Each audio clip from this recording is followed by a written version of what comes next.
On today's episode, we celebrate Volunteer Week.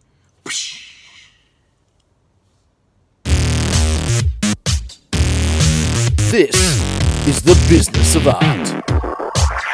G'day, Paul Adams here from Small Crown Productions, and welcome to the Business of Art, the show where we explore proven business strategies to help us grow our creative business. So a little while ago, I put a call out to see what sort of things people are interested in seeing on the Business of Art, and one of the things that came back was in regards to managing and working with volunteers.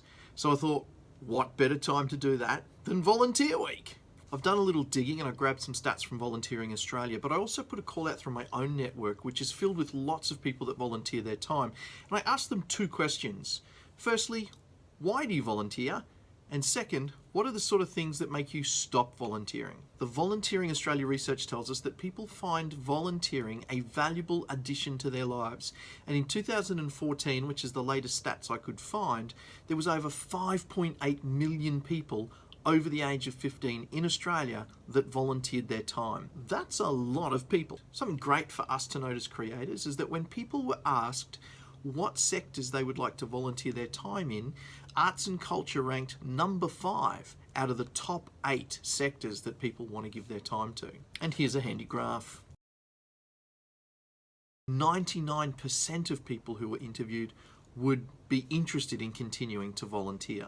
Hiring staff is costly, and as indie creators, it's really often out of reach for us to be able to, pay everyone and cover the costs of everything that we do. And we rely heavily on volunteers. Even major theatre companies in most cities rely on a volunteer base to help them actually turn a profit. Volunteers bring a lot of financial benefits to organisations as well. In fact, it was estimated that the collective dollar value of volunteering in 2010 in Australia was in excess of $100 billion. $100 billion. That's a lot of money. But on top of that financial saving, volunteers bring a lot of other benefits as well. They are more likely to attend community events. They are generally more trusting of other people, and they are generally happier than those people who don't volunteer. And on top of all of that, 93% of people interviewed said that they saw a positive change or benefit come out of the work that they did as volunteers. And 67% of businesses believed that new ideas or innovations that they had implemented came about through volunteers. So you can see the massive benefit that volunteers have, not only to our organisations, to our businesses, but to the community in general. So what did my network tell me about why they volunteer? Well, they volunteer because they feel like it helps them make a meaningful contribution. They want to give to a worthy goal. They want to support others. They want to support a cause that they are passionate about, to help them learn, to help someone else feel valued, to grow personal skills in themselves and other people, to make friends and be welcomed into a community. And overall, the overriding resounding response ultimately was to feel useful. They did it because they wanted to feel like they were making a difference somewhere else. Despite all of that, some people stop volunteering. And interestingly, the top reasons cited by Volunteering Australia align perfectly with the reasons that my network of people have stopped volunteering their time. The first reason is not being used to their fullest capacity. Many people who go to volunteer have never been asked what skills they have or what kind of work they're interested in, and ultimately end up feeling like their skills are going to waste. Out-of-pocket expenses. Some organisations didn't fully or even partially reimburse people for what they spent doing the job that they had to do. A lack of training.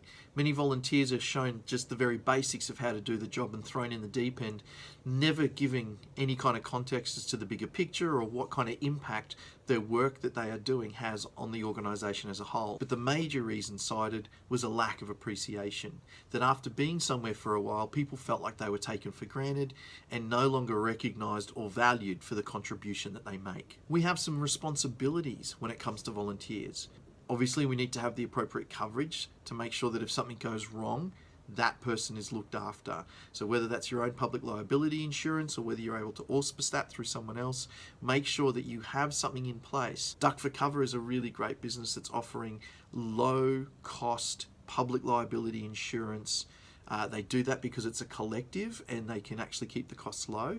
So really, if you don't have public liability, the basic package starts at $59 for a year, which is ridiculously cheap when it comes to insurance coverage. So please make sure you go and check that out. I'll stick a link for them in the comments below. Make sure you take them through any processes and policies that you have in place to make sure that they understand how to do the job, how to do it properly, what not to do, what you consider unsafe, so that those parameters are really clear.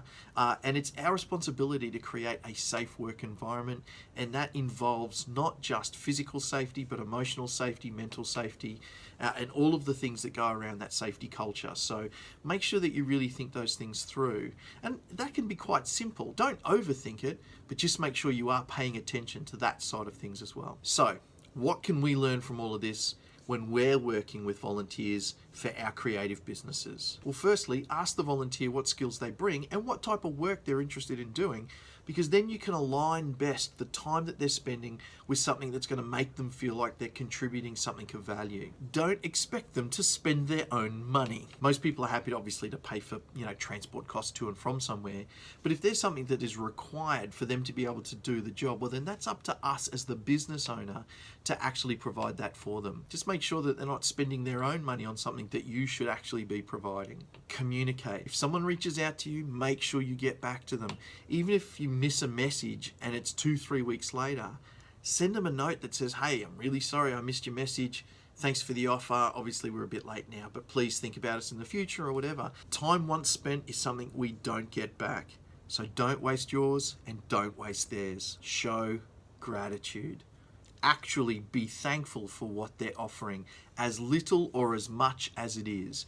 I know when people volunteer for me, if they can come and give me 10 minutes, 15 minutes, 20 minutes, whatever, I'm grateful for that, because ultimately it's something that I don't have to do myself. Every minute counts, every action counts, every little bit of help that someone offers us is valuable. Please treat it like that. Show them the gratitude. Make a call out on social media, privately in an email. Whatever you can do to show gratitude privately and publicly will go a long way to helping them feel valued and come back again. Doing this consistently doesn't just benefit that volunteer, it can have a wider benefit for your creative business, because what you're doing is showing publicly the culture that you operate within, the values that you hold high within your business, and that in itself can be the thing that attracts more volunteers to help you out. That's it. Thanks so much for watching. If you got any value out of this video today, please like it, please share it. All of those things help. Please subscribe to the channel so you can get these next ones funneled directly to you if it's something that interests you. And of course, please comment below if there's anything that you think I missed or that you'd like to add to the conversation. Now, of course, it would be remiss of me during Volunteer Week, doing a video about volunteering, to not say thank you to every single person that has helped me in my creative business. Over the years, there have been so many people who have come and given their time and who continue to give their time, and I cannot thank you enough for helping me create work, distribute work, and get work out to a public audience. I could literally not do it without you. Thank you so much. Thanks everybody for being here, and I'll see you next time.